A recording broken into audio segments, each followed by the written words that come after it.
Students, इस video में जानेंगे हम कि कैसे हम डिसाइड करेंगे कि किसी नंबर के लास्ट में कितनी पॉसिबल जीरो हो सकती हैं। कहने का मतलब ये है कि हम किस बेस पर डिसाइड करते हैं कि उस नंबर के लास्ट में कितनी पॉसिबल जीरो हो सकती हैं। तो इस कंसेप्ट को समझेंगे हम दो एग्जांपल के थ्रू। तो मैं उसके लिए दो नंबर लेता हूं जिनके लास्ट में जीरो हो। तो फर्स्ट वन इज 100, यहाँ पे इस नंबर के लास्ट में दो जीरो। सेकंड एग्जांपल लेता हूं मैं 10, इस नंबर को देखो तो यहाँ पे एक जीरो।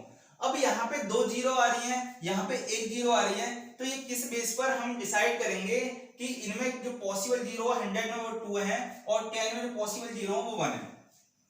तो सबसे पहले कंसेप्ट को समझने के लिए मैं इन नंबरों के प्राइम फैक्टराइजेशन करूंगा।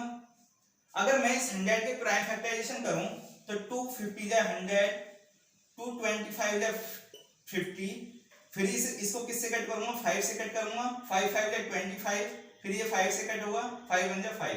जो 100 के प्राइम फैक्टराइजेशन मिले मुझे कुछ इस टाइप से मिले।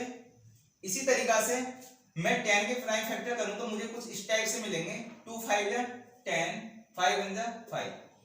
तो यहाँ पे मुझे जो 10 के प्राइम फैक्टराइजेशन मिले वो 2 and 5, और यहाँ 100 पे जो प्राइम फैक्टराइजेशन मिले मुझे 2 2 5 5।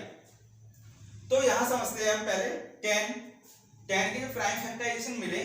तो अगर मैं यहाँ पे पेयर बनाऊं तो यहाँ पे एक कंप्लीट पेयर जो बनेगा 5 और 2 का यहाँ पे कितने पॉसिबल पेयर हो सकते हैं, 5 और 2 का केवल एक पेयर बनना है।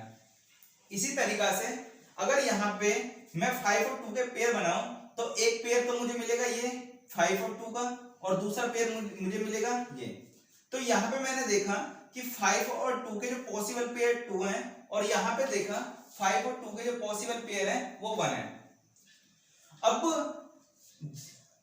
किसी नंबर के प्राइम फैक्टराइजेशन में अगर 5 और 2 के पॉसिबल पेयर 2 हैं तो उस नंबर के लास्ट में मुझे देखने को मिलेंगी दो जीरो। सेम उसी टाइप से अगर किसी नंबर के प्राइम फैक्टराइजेशन में एक पेयर है 5 और 2 का तो उस नंबर के लास्ट में मुझे देखने को मिलेगी एक जीरो। तो यहां से एक कंक्लूजन निकल के आया कि जो किसी नंबर के जो लास्ट में जो नंबर ऑफ जीरो जो डिसाइड होती हैं वो डिसाइड होता है कि कितने उस नंबर के प्राइम फैक्टराइजेशन करने पर जो 5 और 2 के जितने पेयर्स बनेंगे उस नंबर के प्राइम फैक्टराइजेशन करने में, तो उस नंबर के लास्ट में इतनी ही पॉसिबल जीरो होंगी। आप एक एग्जांपल लो 200 और उसके प्राइम फैक्टराइजेशन करो तो वहां पे देखोगे कि 5 और 2 के जो वहां पे पॉसिबल पेयर बनेंगे वो 2 बनेंगे। रीजन इज दैट क्योंकि 200 के बाद में कितनी जीरो होती हैं, दो जीरो। जब आप इसके प्राइम फैक्टराइजेशन करोगे तो यहाँ पे 5 और 2 के जो पेयर बनेंगे वो पॉसिबल पेयर बनेंगे दो, इसलिए यहाँ पे जो इस 200 के जो लास्ट में दो जीरो हैं। इसी टाइप से हम कह सकते हैं जो किसी भी नंबर के जो लास्ट में नंबर ऑफ जीरो जो डिसाइड होती हैं वो डिपेंड करता है कि number of pairs of 5 and 2 in the factorization of that number.